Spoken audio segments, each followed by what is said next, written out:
मंडळी नमस्कार.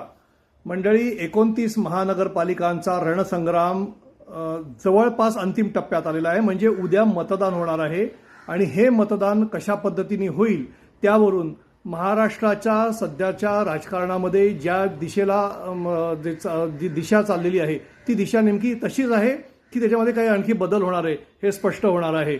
मंडळी, मकर संक्रांत आज आहे आणि सूर्याचं उत्तरायण सुरू होणार आहे. मकर संक्रांतीच्या सगळ्यांना शुभेच्छा देतानाच महाराष्ट्रामध्ये कोणाच्यावरती ही संक्रांत येऊ नये, म्हणजे राजकीय पक्षांवरती येतील ती येऊ दे, त्यांच्या उमेदवारांवरती काय यायची ती येऊ दे, कारण ती उमेदवारीवरती असणार आहे, वैयक्तिक असणार नाहीये. मात्र कोणावरही ती संक्रांत येऊ नये अशा पद्धतीची आपण अपेक्षा बाळगूया.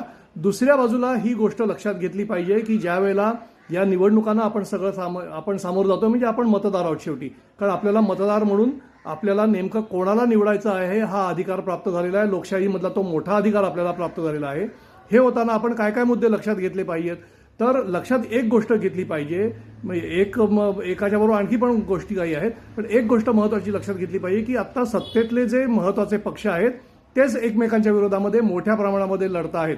नगरपंचायती आणि नगरपरिषदांच्या निवडणुकीमध्ये आपण हेच पाहायला मिळालं. महानगरपालिकांच्या निवडणुकीमध्ये देखील हेच बघतोय आपण आणि येणाऱ्या जिल्हा परिषदांच्या निवडणुकीमध्ये देखील हेच आपल्याला पाहायला मिळणार आहे. जिल्हा परिषदांच्या निवडणुकाच्या तारखा जाहीर झालेल्या आहेत. अर्थात 12 जिल्हा परिषदांच्या निवडणुका आहेत. त्या 5 फेब्रुवारीला त्याचं मतदान होईल, 7 फेब्रुवारीला त्याचं मतमोजणी होईल. महानगरपालिकांच्या निवडणुकीमध्ये सत्ताधारी पक्ष एकमेकांच्या विरोधामध्ये लढून विरोधी पक्षांची असलेली जागा पूर्णपणे काबीज करण्याचा जो प्रयत्न करत आहेत तो कितपत यशस्वी होतो ते आपल्याला पाहावं लागेल. नगर परिषदांच्या निवडणुकीमध्ये ते यशस्वी झालेले आपल्याला पाहायला मिळालेलं आहे. महानगरपालिकांच्या निवडणुकीमध्ये सत्ताधारी पक्षातल्याच महत्वाच्या नेत्यांनी एकमेकांविरोधात आरोप प्रत्यारोप केले. हे आरोप प्रत्यारोप गाजले. अर्थात या आरोप प्रत्यारोपांचा भविष्यामध्ये जाऊन काय फारसा मोठा परिणाम होणार नाहीये, सत्तेवरती कुठचाही परिणाम होणार नाहीये. सत्ता कायम राहणार आहे. निवडणुकीच्या नंतर ते एकत्रच राहणार आहेत. मात्र हे सगळं करून या राज्यामध्ये विशेषतः मुंबईवरती, कारण मुंबईवरती अतिक्रमण होऊ घातलेलं आहे परप्रांतीयांचं, अशा पद्धतीचा आरोप ठाकरे बंधूंचा आहे. ठाकरे ब्रँड एस्टॅब्लिश करण्याचा त्यांचा प्रयत्न आहे. शरद पवार या संपूर्ण याच्यामध्ये कुठेही दिसत नाहीयेत. सुप्रिया सुळे देखील फारशा कुठे सक्रिय दिसलेल्या नाहीयेत.